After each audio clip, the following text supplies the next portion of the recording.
அனைத்து தமிழ் புலவர்களுக்கும் சான்றோர்களுக்கும் கவிஞர்களுக்கும் வணக்கங்கள்.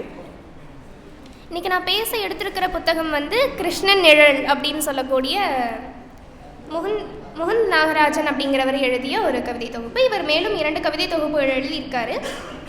இதில் மொத்தம் 55 கவிதைகள் இருக்குது. ஆனால் நேரம் காரணமாக எனக்கு பிடித்த கவிதைகள் மட்டும் நான் சொல்லிட்டு போகிறேன். முதலாவதாகவே ஓரிரு அப்படின்னு ஒரு கவிதை எழுதியிருப்பார். அதாவது இவர் சென்னையில் வசிக்கிறங்காட்டியோ என்னவோ, இவருக்குன்னு ஒரு சொந்தம் அந்த மாதிரி கூட இல்லாதங்காட்டியோ என்னவோ தனிமையில் இருக்காங்க அப்படிங்கிறத இந்த கவிதை மூலமாக தெரிவிக்கிறாருன்னு எனக்கு தோணுது. அதை சொல்லி, சனிக்கிழமை காலை உணவு வாங்க போன போது 4 விரல்களை காட்டி தோசையையும் சுட்டி காட்டி சைகையிலே பார்சல் பண்ண சொல்லி எடுத்துக்கொண்டு வந்தேன்.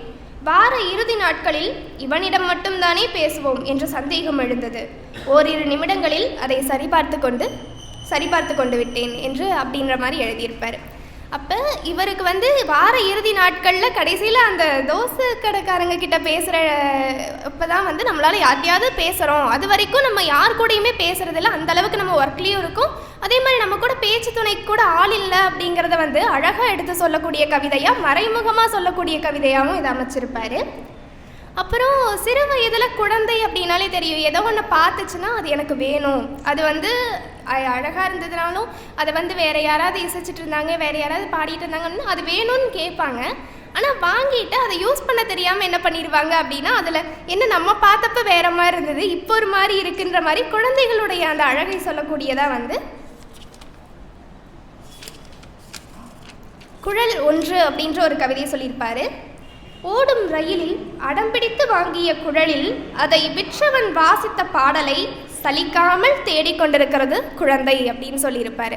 அதாவது அந்த வாசித்தவனுடைய பாடல் அந்த புல்லாங்குழலில் கேட்கலையே அப்படின்னு சொல்லிட்டு அந்த குழந்தை அந்த வாசித்ததை மட்டும் வாங்கி பார்த்துட்டு அந்த பாடல் கேட்கலை அப்படிங்கிற மாதிரியான ஒரு கவிதையாக சொல்லியிருப்பார். அடுத்து இன்னொரு கவிதை. நேற்று என் வலது கன்னத்தில் அதிக முத்தம் கொடுத்து விட்டு போனாய், ஒரு காதில் மட்டும் ஜிமிக்கி அடித்தது போல உறுத்தலுடன் சுற்றி கொண்டிருக்கிறேன் என்று அப்படின்னு சொல்லியிருப்பாரு. இது ஒரு குழந்தையாக வச்சுக்கலாம், எப்படி வேணால் வச்சுக்கலாம். அப்போ ஒரு குழந்தை ஒரு முத்தம் கொடுத்துட்டு போகுது அப்படிங்கல அதை அழகாக எடுத்து சொல்கிற மாதிரி, என் காதில் ஒரு காதில் மட்டும்தான் நான் ஜிமிக்கி போட்டிருக்கேன், இன்னொரு காதில் எனக்கு தோடு இல்லாத மாதிரி நீ கொடுத்து சென்ற முத்தம் இருந்தது அப்படின்னு அழகாக உவமைப்படுத்தி சொல்லியிருப்பாரு.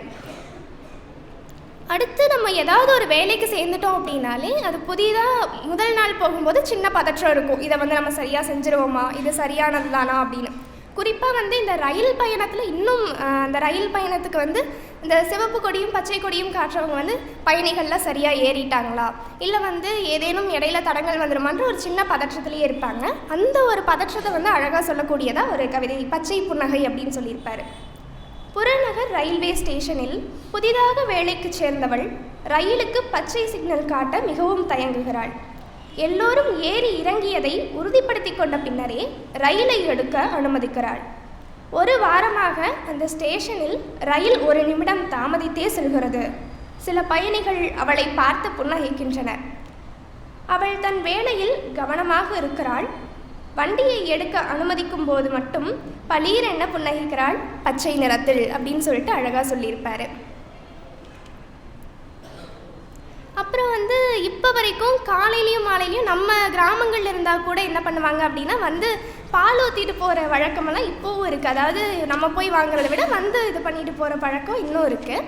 அப்போ அந்த மாதிரி ஒரு இதை நம்ம இந்த மாதிரி ஒரு கவிதையை யோசிச்சிருப்போமா அப்படின்னு சொல்லவே முடியாது. அந்த அளவுக்கு ஒரு அழகாக ஒன்று சொல்லியிருப்பார். வாசலில் கட்டி தொங்க விட்டுள்ள துணிப்பையில் காலை 6 மணிக்கும் மாலை 3 மணிக்கும் தவறாமல் பால் சுரக்கிறது தினமும் அப்படின்னு சொல்லியிருப்பார். அதாவது அந்த பாலை வச்சுட்டு போகிறாங்க, ஆனால் அதை எப்படி ஒரு கவித்துவமாக சொல்கிறது அப்படிங்கிறதுல இது அழகாக சொல்லியிருப்பார். அதை அப்புறம் எல்லாருக்குமே தெரியும், இந்த ஷட்டவுன்னு சொல்லுவாங்க. அதாவது வீட்டில் ஏதாவது பவர் கட் ஆகுது அப்படின்னா அன்னைக்கு அந்த நேரத்துக்கு முன்னாடி நம்ம எல்லா வேலையும் முடிச்சு வச்சுருவோம். திடீர்னு பவர் கட் ஆகலைன்னா நமக்கு ஒரு சின்ன பதற்றம் இருக்கும், இதுக்காக இத்தனை வேலை செஞ்சோம் அப்படிங்கிற மாதிரி. அந்த ஒரு இதை சொல்கிற மாதிரி ஒரு அழகான இது அறிவிக்கப்பட்ட மின்வெட்டுன்னு சொல்லியிருப்பாங்க. தோசை மாவை அரைத்து முடித்தாயிற்று.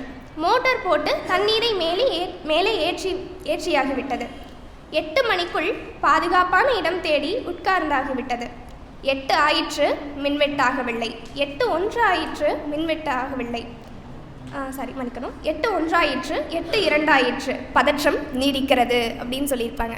அதாவது நம்ம வீட்டில் நடக்கிற இயல்பான விஷயத்தை எப்படி கவிதையாக சொல்கிறது அப்படின்ற மாதிரி அழகான கவிதைகள் சொல்லியிருப்பாங்க. இவருடைய சில கவிதைகள் படிக்கும்போது அதனுடைய செறிவோ நுட்பமோ எனக்கு சில கவிதைகள் புரியலை. ஆனால் பிடித்த கவிதைகள்லாம் உங்கள்கிட்ட சொல்லிகிட்டு இருக்கேன்.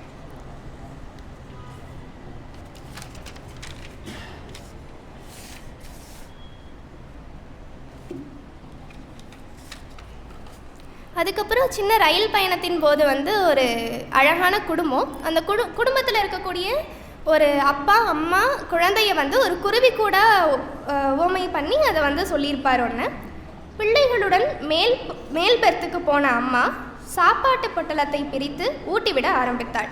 அப்பா குருவி வெளியே போய் தண்ணீர் பாட்டில் வாங்கி வந்தது. ஒரு இரவுக்கான கூடு உருவாகி இருந்தது ரயில் கிளம்புவதற்கு முன்னால் அப்படின்னு சொல்லிட்டு அந்த ஒரு குடும்பத்தை அழகான குருவி கூடா மாற்றி சொல்ல கவிதை இது. அடுத்து நம்ம வீட்டில் இப்போ ஒருத்தர் தான் இருக்கோம் அப்படின்னா, ஏதோ ஒரு பழம் வாங்கிட்டு வந்துட்டோம் வச்சுட்டோம் அப்படின்னா நம்ம அதை சாப்பிடல அப்படின்னா அது வேஸ்ட்டாக போயிடும் அப்படிங்கிறது ஒருத்தருக்கு இவ்வளோ பெரிய பழம் எதுக்கு அப்படிங்கிறது வாங்கின பின்னாடி நம்ம யோசிப்போம் இல்லையா? அந்த மாதிரி ஒரு அழகான கவிதையாக இன்னொன்று எழுதியிருப்பார்.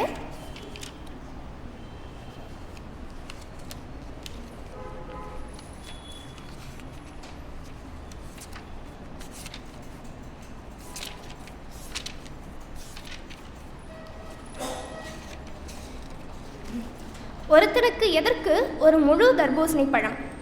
யோசிக்காமல் வாங்கி வந்துவிட்டேன். புத்தகங்களும் தினசரிகளும் அடுக்கி வைத்திருக்கும் இருட்டு சமையல் அறையில் வைத்தேன் அந்த பழத்தை. வீட்டில் நடமாடும் போதெல்லாம் கண்ணில் பட்டு திகிலூட்டுகிறது. நிறைவேற்ற முடியாத சத்தியத்தை போல கனமாக இருக்கிறது. மிச்சத்தை என்ன செய்வது என்று தெரியாமல் அப்படியே வைத்திருக்கும் பெரும் பழம் அப்படின்னு சொல்லி அழகாக எழுதியிருப்பார். இறுதியாக ஒரே ஒரு கவிதை. இது அங்கே இருக்கக்கூடிய சுவாமி, அதாவது ஒரு ஊரில் ஒரு பொதுவாகவே எப்போவுமே சாமி கோயில் எல்லாமே இருக்கும். அந்த சாமி கூட இது எங்கள் ஊர் அம்மன் அப்படின்னு சொல்கிற மாதிரி ஒரு அழகாக ஒரு கவிதை எழுதியிருப்பார். பாரதிபுரம் அமர்ந்தவள் அப்படின்னு சொல்லிட்டு. Nemilicheri main road, Bharathipuram. அருள்மிகு ஸ்ரீ முத்துமாரியம்மன் ஆலய 18ஆம் ஆண்டு ஆடி மாத திருவிழா அழைப்பிதழில் இருந்த செய்யுளில் முத்துமாரி, முப்பெருந்தேவி, சங்கரி, பராசக்தி என்ற பெயர்களுடன் பாரதிபுரம் அமர்ந்தவள் என்ற புது பெயரும் இருந்தது. நெமிலிச்சேரி மெயின் ரோட்டில் நடந்த யுத்தத்தில் அசுரர்களை அழித்துவிட்டு சினம் தனிய பாரதிபுரத்தில் அமர்ந்து விட்டாளோ என்று யோசித்தேன். அவள் முகத்தை உற்று பார்த்தேன். விளக்கு ஒளியில் எங்கள் ஊர் காரிமுகம் மாதிரித்தான் இருந்தது அப்படின்னு சொல்லியிருப்பார். அப்போ இந்த கவிதைகள் மொத்தம் 55 கவிதைகள் இருக்குது. எனக்கு பிடித்ததை மட்டும் சொல்லியிருக்கேன். அப்போ இந்த கவிதைகளை நீங்கள் கண்டிப்பாக வாங்கி படிக்கணும் அப்படின்னு சொல்கிறேன். ஏன்னா ஒவ்வொரு கவிதைகளும் அவ்வளவு அழகாக இருந்தது. எனக்கு நேரம் இல்லாத காரணத்தால் நான் இதோடு நிறுத்திக்கிறேன். நன்றி.